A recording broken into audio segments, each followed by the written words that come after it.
Franklin D. Roosevelt.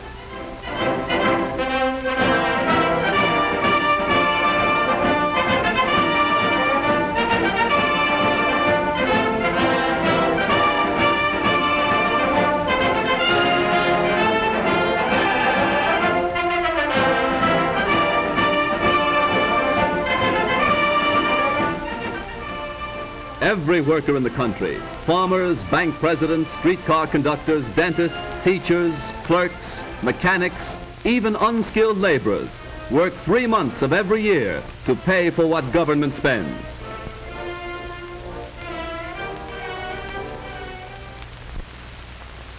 But the rich pay the taxes. Why should I worry? That's where we're fooling ourselves. Why, if government took all incomes over $5,000 a year and taxed them 100%, that would pay the cost of government for only 4 months. Everyone, whether in the factory, shop, farm, or office, pays for the cost of government. Well, suppose we do.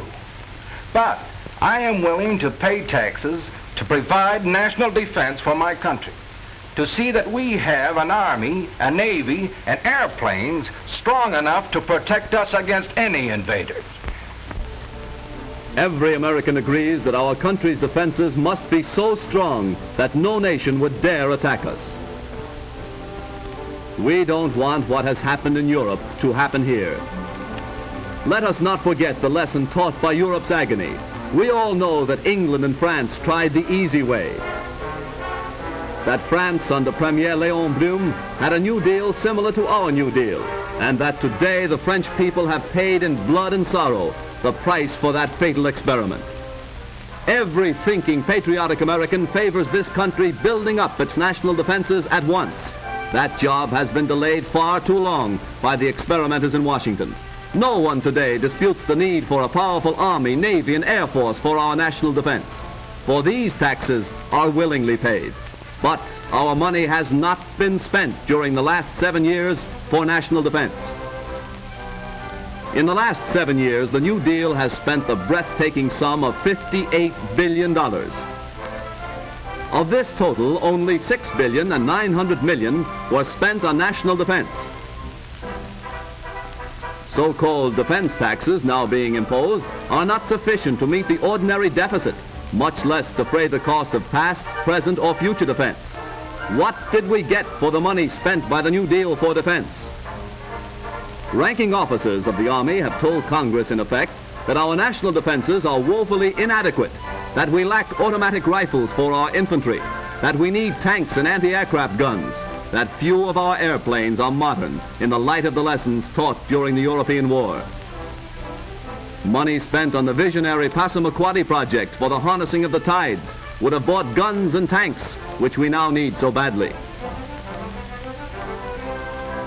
The Florida Ship Canal, another wasteful boondoggling failure, into which the New Deal has squandered more millions instead of spending money for necessary additions to our national defense. The abandoned canal is now just a big mosquito breeding ditch, the costliest hole ever dug. Billions scattered in all directions except to improve our Army, Navy, and Air Force. New agencies, new departments, new bureaus, more and more job holders to run these agencies. In the last 7 years, the number of civil employees of the federal government has increased by almost 400,000 and increased double the size of our regular Army, and many of them receiving salaries far above that paid to the average man and woman in this country. The chief task of this great army of job holders has been to figure out ways and means to spend more and more of your money. Greater spending, greater debts, increasing taxes. Already the national debt is at record high. In 1917, our debt was not much more than the amount we now pay in annual interest. In the wake of the World War, the national debt rose to $26 billion. Then the enormous total is reduced. Slowly it moves downward and prosperity blankets the nation. Machinery whirls, railroads rush carload after carload from producer to consumer. Despite honest efforts for recovery, depression increases the national debt. The national debt rises. 1933, $22 billion, and up it goes. Down go employment and earnings. 1937. The mounting debt has its impact on our struggle to recover from the Depression. Factories close, unemployment, unrest. But the debt continues soaring, up to $40 billion, to $45, and now on its way to $49 billion. Such a debt, created by wasteful and reckless spending, today makes more difficult our job of paying for the national defense we need. The workers' efforts create wealth and supply the money for government spending. The government has no money of its own, except what it takes directly and indirectly in levies and taxes from every pay envelope. Today, more than 25 cents of every dollar of our national income goes for taxes, local, state, and federal. Each of you pays these taxes, taxes that start with raw materials and compound themselves right down through manufacture to the finished product when we buy it. Secretary of the Treasury Morgenthau said recently that more than 60% of the taxes collected by the federal government are paid by consumers, and that means every one of us. In collecting these hidden taxes, the busiest tax collectors of all have no titles and wear no badges. They're the butcher, the baker, the candlestick maker. Hidden taxes are concealed in most of the things they sell. Taxes on taxes that are passed on to us, who pay when we buy the necessities of life. According to statistics compiled by the Northwestern National Life Insurance Company, father works a whole week just to pay the tax on the family's annual food bill. Before the daily bread can be put on the table, all kinds of different taxes must be paid.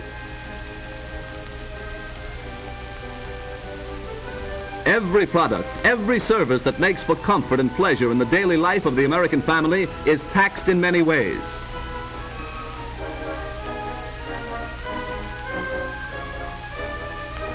Families with a monthly income of $200 pay $26.12 a month in indirect taxes.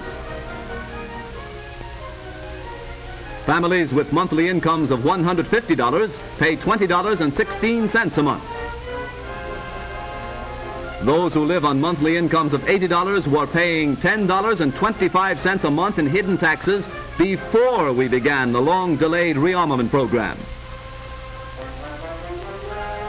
Every time my lady dresses, she dons as many taxes as she does clothes. When we relax and seek pleasure and entertainment, Mr. Taxes always joins us, and we must pay for him too. Because of the taxes fastened on the cost of building, the normal cost of this house will buy only this modest home. Automobile owners now pay some $400 million a year in taxes on the cars they drive, taxes that must be paid before the wheels turn. And to add to the cost of every mile traveled and every furrow plowed by farm tractors, the tax paid on gasoline alone reaches the astounding yearly total of $1 billion. All who drive are drafted into another army of taxpayers. Those who have jobs are footing all these various government bills. Only what is left can be used for the needs and savings of the worker's family. You are taxed to pay the salaries of men like this bureaucrat, symbolic of the mailed fist of centralized bureaucracy that knocks at democracy's door demanding a third term here, rampant in the totalitarian nations of the old world, plunging Europe into war, subjugation of the courts, purges of independent legislators, perpetuation of the executive in office, regimentation, war. It must not happen here. But liberty survives only for those who are wise enough and strong enough to preserve it. Let us rid ourselves of our New Deal failure before it's too late. Let us end wasteful spending and return to the good old American sanity and economy. All Americans must unite to stop the New Deal with its lust for power to perpetuate itself in office for another 4 years. It is in our self-interest to preserve the heritage handed down to us by our fearless forefathers. To save ourselves, we must dismiss incompetents and radicals from high places of government. We must elect Wendell Willkie president and speedily become so strong no foe would dare attack us. To that end, let us now dedicate ourselves in a holy crusade that government of the people, by the people, for the people, perish from the earth.